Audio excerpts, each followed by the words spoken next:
Good morning everyone. Welcome back to my channel Mom Aditya with पाठशाला। केमिति अछंती पिला माने आशा करुछि समस्त भलो थिबो, फिट थिबो, हैप्पी थिबो एंड हेल्दी थिबो।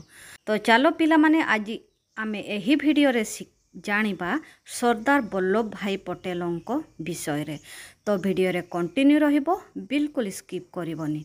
तो चलो देरी न करिके पाठ स्टार्ट करिबा। सरदार वल्लभ भाई पटेल।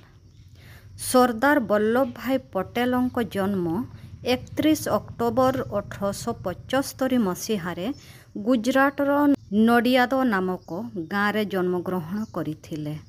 से भारतर एक साहसी, सत्यनिष्ठा और दृढ़ नेता थिले। तांकर पिता जड़े सेनानी और तांको माता धर्मपरायण थिले। सरदार पटेल आईन पढ़ी जड़े वकील हेले, किंतु तांको मन सदा देश सेवारे लागी थिला। महात्मा गांधी को आह्वान रे से आंदोलन रे जोगदेले और भारत स्वाधीनता संग्राम रे जड़े प्रमुख नेता हेले। स्वाधीनता परे से भारतर उप प्रधानमंत्री और गृहमंत्री हेले। तांकर दृढ़ इच्छा शक्ति और प्रज्ञारे से भारतर 562टी रजवाड़ा को एकतारे आनिले। एही कारणरू तांकु भारतर लौह पुरुष, आयरन ऑफ इंडिया बोली डका जाए। से 15 डिसेम्बर 1950 रे परलोक गमन करथिले।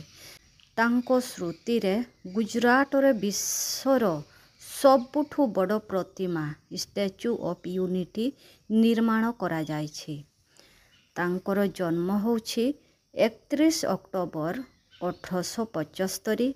जन्मस्थान होछि नडियाद, गुजरात। मृत्यु 15 डिसेम्बर 1950।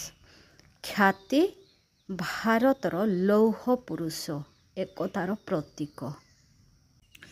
तो पिला माने आजिर पाठ केमिति लागिला कमेंट करके निश्चय कहिबो। जदि वीडियोटी भलो लागुथिबो ताहेले लाइक, शेयर, सब्सक्राइब करबा पई बिल्कुल भूलिबनी। Thank you.